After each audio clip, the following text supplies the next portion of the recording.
పెనమలూరు నియోజకవర్గం Tadigadapa municipality Poranki Telugu Desam party కార్యాలయంలో కృష్ణా జిల్లాలోని 7 నియోజకవర్గాల తెలుగుదేశం పార్టీ జిల్లా అధికార ప్రతినిధులు, మండల అధ్యక్షులతో కృష్ణా జిల్లా టీడీపీ అధ్యక్షుడు బీరంకి గురుమూర్తి అధ్యక్షతన సమావేశం నిర్వహించారు. సమావేశానికి ముఖ్య అతిథులుగా జిల్లా ఇన్ఛార్జ్ మంత్రి వాసంశెట్టి సుభాష్, మంత్రి కొల్లు రవీంద్ర, ఎమ్మెల్యేలు బోడే ప్రసాద్, యార్లగడ్డ వెంకట్రావు పాల్గొన్నారు. ముందుగా పార్టీ వ్యవస్థాపకులు నందమూరి తారక రామారావు విగ్రహానికి నివాళులర్పించారు. సమావేశంలో మంత్రులు సుభాష్, రవీంద్ర మాట్లాడుతూ ముఖ్యమంత్రి నారా చంద్రబాబు నాయుడు చెప్పిన విధంగా ఎస్ఐఆర్ పై తెలుగుదేశం పార్టీ కార్యకర్త నుంచి బూత్ లెవెల్ ఏజెంట్ వరకు అవగాహన పెంచుకొని అప్రమత్తంగా ఉండాలన్నారు. ఏ పార్టీకి లేని సాంకేతిక పరిజ్ఞానం కింది స్థాయి వరకు బలంగా పనిచేసే వ్యవస్థ, యంత్రాంగం తెలుగుదేశం పార్టీకి ఉందన్నారు. ఎమ్మెల్యే బోడే ప్రసాద్ మాట్లాడుతూ ప్రజా సంగ్రామంలో వార్డు నెంబర్ నుంచి ఎమ్మెల్యే వరకు ఎన్నికలకు వెళ్లాల్సిందే. ఎన్నికలలో కీలకంగా ఉండే ఓటర్ లిస్టుని పకడ్బందీగా రూపొందించుకోవాలన్నారు. ఎస్ఐఆర్ ప్రక్రియ వచ్చిన తర్వాత మన ఓటర్ లిస్టు 0 అవుతుంది. ఇది దృష్టిలో ఉంచుకొని ఓటర్ లిస్టు పదిలంగా ఉందని భ్రమలో నుంచి బయటికి రావాలన్నారు. 2002 ఓటర్ లిస్టుకి మ్యాపింగ్ మాత్రమే జరిగింది. ఓటర్ నమోదు ప్రక్రియపై క్లస్టర్ లెవెల్ నుంచి బూత్ల ఏజెంట్ వరకు అవగాహన పెంచుకోవాలని సూచించారు.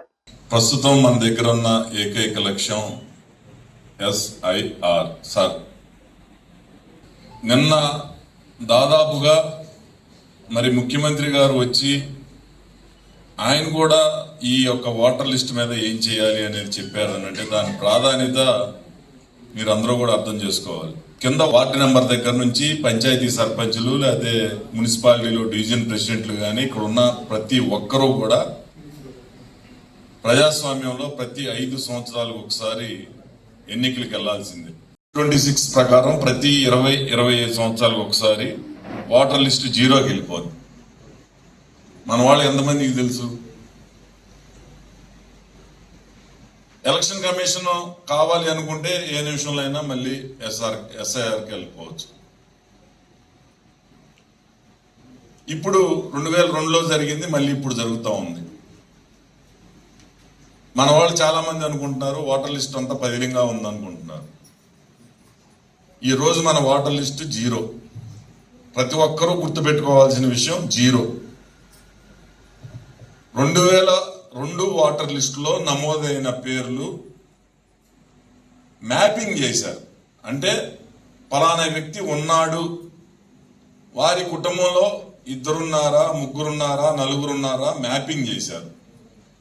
అది ఒక్కొక్క నియోజకవర్గం ఒక్కొక్క పర్సంటేజ్ ప్రకారం అయ్యింది. మా పెనమలూరు తీసుకుంటే 60% నమోదైంది. అంటే మ్యాపింగ్ బిఎల్ఓస్ మ్యాపింగ్ చేసింది 60%. అంటే పలానా బోడే ప్రసాద్ ఇక్కడ 2002లో ఇక్కడ ఉన్నాడు, వాళ్ళ కుటుంబం బోడే వెంకటేశ్వరరావు గారు, బోడే కృష్ణకుమారి ఇక్కడే పుట్టారు, ఇక్కడే ఉన్నారు అని చెప్పేసి మ్యాపింగ్ చేశారు. కానీ నా ఓటు వచ్చేలా. మ్యాపింగ్ చేసినంత మాత్రాన ఓటు వచ్చేసినట్టు కాదు, ప్రతి ఒక్కరూ కూడా తెలుసుకోవాలి. మ్యాపింగ్ చేశారు. మ్యాపింగ్ చేయకుండా 3 లక్షల ఓటుల్లో 1,80,000 ఓట్లు మ్యాపింగ్ చేశారు. ఇంకా 1,20,000 ఓట్లు మ్యాపింగ్ అవ్వాల. మ్యాపింగ్ అవ్వనంత మాత్రాన ఓటు పోయినట్టు కాదు, మ్యాపింగ్ అయినంత మాత్రాన ఓటు ఉన్నట్టు కాదు. సర్వే చేసి మ్యాపింగ్ అయిన ఫామ్స్ ఇస్తారు. ఈ ఫామ్స్ ఇస్తారు. ఈ ఫామ్ లో క్యూఆర్ కోడ్ ప్లస్ ఫోటో కూడా ప్రింట్ అయ్యి వచ్చేస్తుంది. కానీ వాళ్ళ అడ్రస్ ఎక్కడ ఉండదు. ఈ క్యూఆర్ కోడ్ ఫోటో వచ్చింది, మ్యాపింగ్ అయ్యింది. మ్యాపింగ్ అవ్వంది ప్రింట్ అవ్వకుండా కేవలం ఫోటో వాళ్ళ పేరుతోటి వస్తుంది. మ్యాపింగ్ అవ్వనివి రేపు 15వ తారీఖున ప్రతి ఇంటికి ప్రతి ఓటర్కి ఈ ఫామ్ ఇస్తారు. ప్రతి ఓటర్కి ఈ ఫామ్ ఇస్తారు. మీ ఫోటో అప్డేట్ చేసుకోవాలి.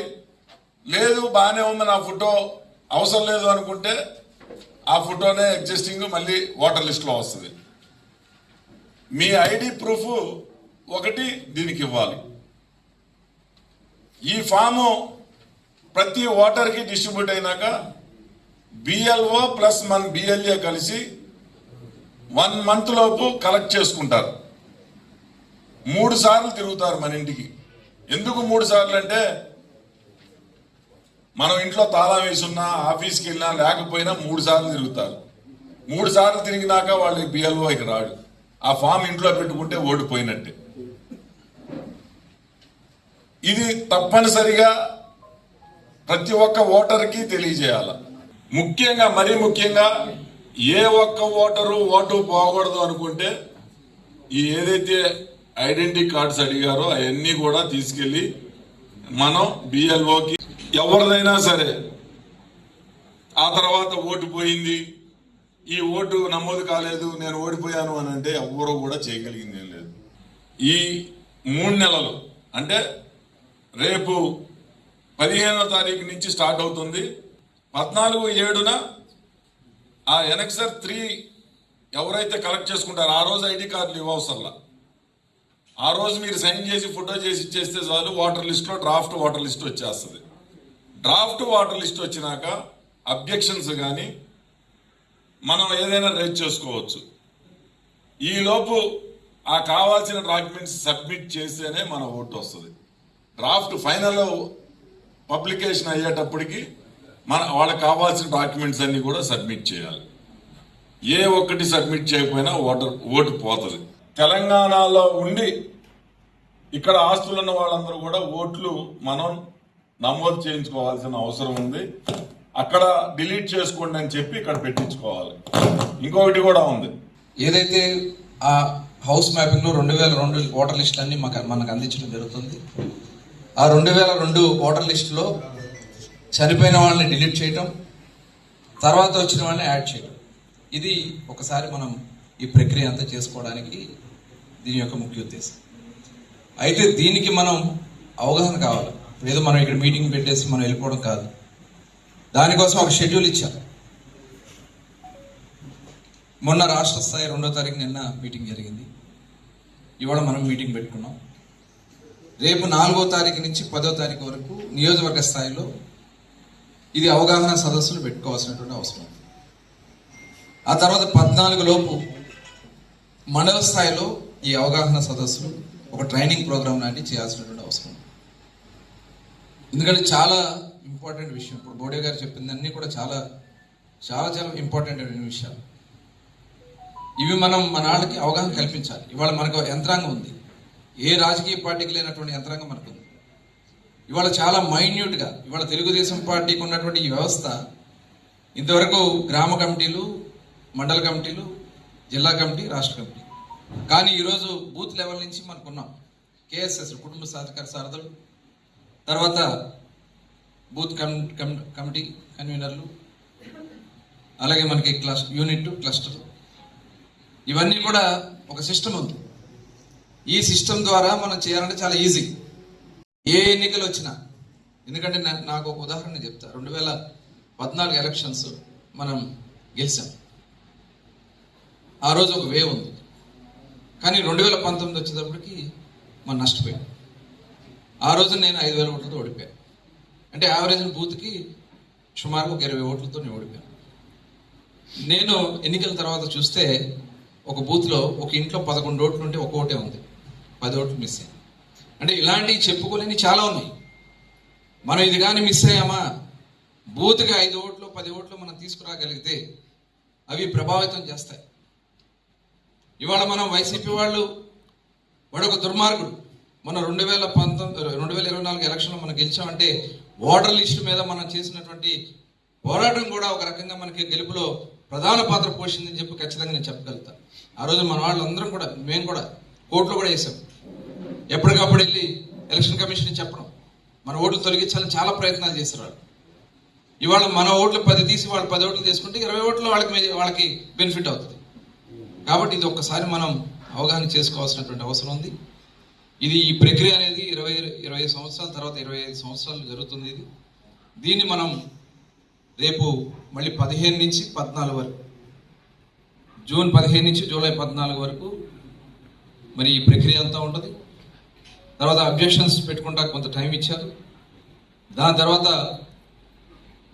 సెప్టెంబర్లో ఫైనల్ లిస్ట్ అవుతుంది. అప్పటికి దీన్ని చేయడానికి మనం టైం ఉంది. మనం ముఖ్యంగా కావాల్సింది బూత్ లెవెల్ ఏజెంట్స్ని మనం ఏర్పాటు చేసుకోవాలి. ఏదో ఇచ్చేసేవాళ్ళ పేరు వాడేది చేస్తాడంటే మటుకు మనం చాలా నష్టపోతాం. బూత్ లెవెల్ ఏజెంట్ని పర్ఫెక్ట్గా పెట్టుకోవాల్సిన అవసరం ఉంది. ఇది ఎలక్షన్స్ కాదు, ఎలక్షన్స్ బూత్ లెవెల్ ఏజెంట్స్ కాదు, వీళ్ళు జస్ట్ ఈ ఓటర్ లిస్ట్ వరకు బూత్ లెవెల్ ఏజెంట్స్. దీన్ని కరెక్ట్ చేసుకుని బూత్ లెవెల్ ఏజెంట్స్ని ఏదో నామకా పెట్టామనేది కాకుండా మీరందరూ కూడా మండల పార్టీ అధ్యక్షులు చాలా ఇంపార్టెంట్ లీడర్స్ ఉన్నాం ఇక్కడ. మీరందరూ కూడా ఈ విషయాలు మీరు ఖచ్చితంగా చెప్పాల్సినటువంటి అవసరం. ఎక్కడ మొహమాట పడదు. ఇవాళ నుంచి మనం స్టార్ట్ చేసుకున్నాం. యూనిట్ స్థాయిలో ఇవాళ మీటింగ్ పెట్టుకుంటాం. ఫస్ట్ బుధవారం, రెండో బుధవారం మన మండల స్థాయిలో మీరు పెట్టుకుంటాం, తర్వాత నియోజకవర్గ స్థాయి, తర్వాత జిల్లా స్థాయి. ఇది ఎవ్రీ మంత్ ఒక షెడ్యూల్ ప్రకారం నడుస్తుంది. ప్రతి 3 నెలలకు ఒకసారి విస్తృత స్థాయి సమావేశాలు ఉంటాయి. కాబట్టి ఈ 2 సైమల్టేనియస్గా తీసుకెళ్తూ ఇవాళ మనం 2 సంవత్సరాలు పూర్తి చేసుకున్నాం. ఈ 2 సంవత్సరాల్లో చేసినటువంటి అభివృద్ధి, సంక్షేమం ఇవాళ, ఎందుకంటే 2014-19లో కూడా ఉన్నాం, కానీ ఆ రోజు చేసి చెప్పుకోలేక ఓడిపోయాం.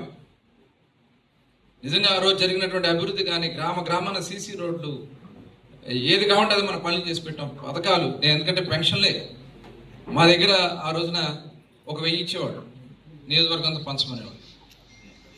కానీ 5 సంవత్సరాలు మనం 100% పెన్షన్లు అందరికీ ఇచ్చాం, అర్హులందరికీ ఇచ్చాం.